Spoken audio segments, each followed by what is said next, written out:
Polda Sulawesi Selatan memusnahkan 44 kg narkoba jenis sabu hasil sitaan di Pelabuhan Nusantara Parepare, Sulawesi Selatan. Barang haram tersebut disita dari seorang kurir yang membawanya dari Kalimantan. Direktorat Reserse Narkoba Polda Sulawesi Selatan memusnahkan 44 kg narkoba jenis sabu.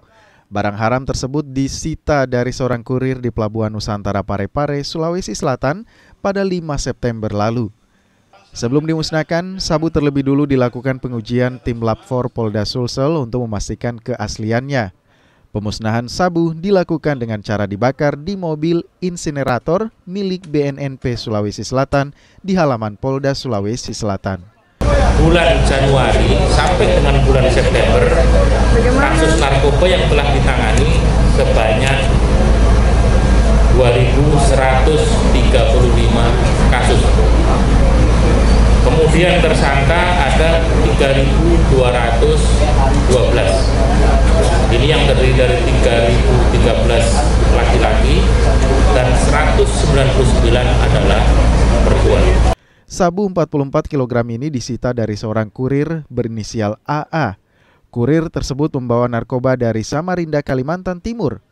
Pelaku dijanjikan upah 8 juta rupiah untuk setiap bungkus sabu untuk dibawa ke Kabupaten Pinrang. Polisi kini masih mengejar pemesan sabu berinisial A.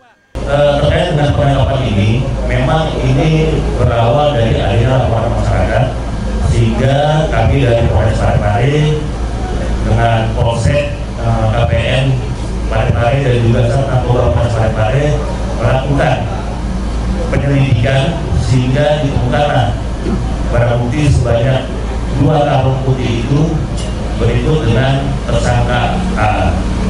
Hingga September 2025, Polda Sulsel telah mengungkap 2 lebih kasus narkoba dengan jumlah tersangka 3.212 orang.